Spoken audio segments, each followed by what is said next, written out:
नमस्कार, स्वागत आहे तुमचे आमच्या चॅनेलमध्ये। आवाज महामुंबईचा, शोध बातमीचा, कौल मनाचा। चला तर मग आमचे चॅनेल शेअर करा, लाईक करा आणि सबस्क्राइब करा।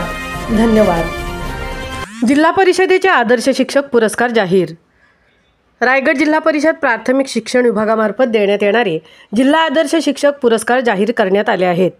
2025-26 या शैक्षणिक वर्षासाठी जिल्हाभरातील 17 शिक्षकांची निवड आदर्श शिक्षक पुरस्कारासाठी करण्यात आली असल्याची माहिती जिल्हा परिषदेच्या मुख्य कार्यकारी अधिकारी नेहा भोसले व प्राथमिक शिक्षणाधिकारी ललिता दहितुले यांनी दिली आहे।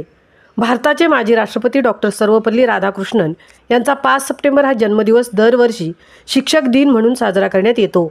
यानिमित्त जिल्हा परिषद प्राथमिक शिक्षकांना त्यांच्या चांगल्या कामगिरीसाठी आदर्श शिक्षक पुरस्कार देऊन गौरवण्यात येते। जिल्ह्यातील 17 शिक्षकांची निवड आदर्श शिक्षक पुरस्कारासाठी करण्यात आली आहे।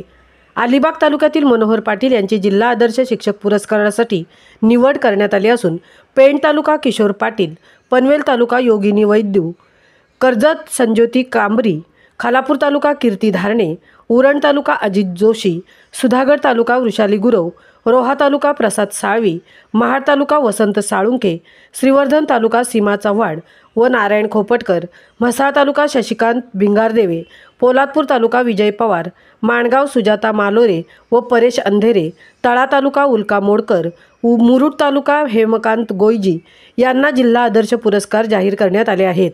रत्नागिरी जिल्ह्यातील चंद्रकांत बेलेकर, जावेद शेख, सुहास काडगे, संजय करावडे, नरेश मोरे, विनय होडे, प्रदीप जाधव, एकनाथ पाटील, नितीन शेंडगे या 9 शिक्षकांना आदर्श शिक्षक पुरस्कार जाहीर झाला आहे। शिक्षक दिनी जिल्हा परिषदेच्या वतीने आदर्श शिक्षक पुरस्कार जाहीर झाल्याने शिक्षकांचे अभिनंदन करण्यात येत आहे। आवाज महामुंबईच्या चॅनेलसाठी मिलिंद खारपाटीलसह तृप्ती भोईर, अलिबाग।